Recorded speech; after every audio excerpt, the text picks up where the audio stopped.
Dear students, आज हमारा topic है विधायिका। कल पिछले टॉपिक में हमने पढ़ा था कि सरकार के 3 अंग होते हैं। कार्यपालिका जो हम पढ़ चुके हैं, विधानमंडल और न्यायपालिका। आज का है विधानमंडल। सरकार के इन 3 अंगों में से विधायिका सबसे महत्वपूर्ण अंग है। पुराने ज़माने में भी कानून बनाए नहीं जाते थे बल्कि ढूंढे जाते थे। उन्हें लोक नियम कहा जाता था। वे समाज में प्रचलित प्रथाओं पर आधारित होते थे। इन नियमों को खोज निकालना सरकारी तथा धार्मिक सत्ता का काम था।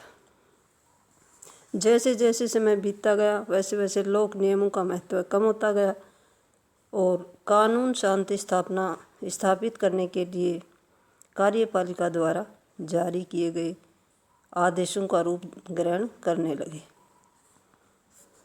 कुछ समय और बीत जाने के बाद कानून जागीरदारों और जमींदारों की सभाओं द्वारा बनाए जाने लगे और ये बहुत कुछ प्रतिनिधि सभाओं के समान थी। अंततः संसद और संसदीय प्रभुता का भी उदय हुआ।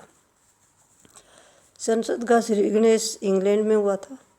इंग्लैंड की पार्लियामेंट को विश्व में सभी संसदों की जननी कहा जाता है। इंग्लैंड की जो संसद है वो सबसे पहले की सबसे पुरानी है और उसे ही संसदों की जननी कहा जाता है। इंग्लैंड के राजा ने पहले संसद कानून बनाने के लिए नहीं बनाई थी। राजा को अपनी नीति लागू करने के लिए जितने धन की ज़रूरत थी उसकी मंजूरी पाने के लिए संसद बुलाई गई थी। उस समय संसद की सदस्यता कोई गौरव और प्रभाव की बात नहीं थी जिसकी लोग लालसा करते, बल्कि वह एक भारी जिम्मेदारी समझी जाती थी जिसे लोग बनाना चाहते थे वो बचना चाहता था। पर शीघ्र ही संसद के सदस्यों ने अनुभव किया कि धन की मंजूरी देने के पहले वे अपनी शिकायतें दूर करने पर जोर दे सकते हैं। विदेशी युद्धों और घरेलू कठिनाइयों में फंसे हुए राजा को शिकायतों को दूर करने के लिए मजबूर होना पड़ा और यहीं से विधायिका द्वारा कानून बनाने का लंबा इतिहास आरंभ हो गया। राजनीति के सिद्धांत और व्यवहार दोनों में ही विधायिका के संगठन के प्रश्न पर बहुत विचार हुआ। आजकल अधिकांश देशों में विधानपालिका के 2 सदन होते हैं। प्रांतों में भी विधानमंडल के 2 सदन होते हैं। जब विधानमंडल का एक ही सदन हो तो उसे एक सदनीय विधानमंडल कहा जाता है। यह सदन प्राय प्रतिनिधि सदन होता है।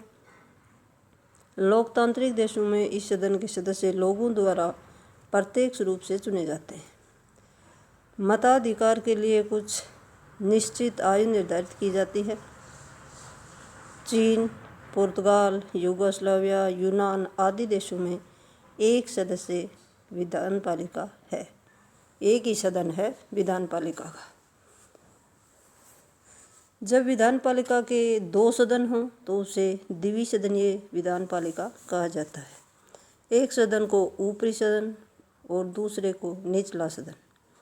ऊपरी सदन के सदस्य अप्रत्यक्ष रूप से लोगों द्वारा चुने जाते हैं, जबकि निचले सदन के सदस्य लोगों द्वारा प्रत्यक्ष रूप से चुने जाते हैं। England, America, Bharat, Canada, Japan, Australia आदि देशों में विधानमंडल के 2 सदन हैं। भारत में लोकसभा निचला सदन है जबकि राज्यसभा ऊपरी सदन। अमेरिका में भी कांग्रेस के 2 सदन हैं। प्रथम सदन प्रतिनिधि सदन है और सीनेट ऊपरी सदन यानी दूसरा सदन है। ब्रिटेन की पार्लियामेंट के भी 2 सदन हैं। लॉर्ड सदन ऊपरी सदन है और कॉमन सदन 2 सदन है। धन्यवाद।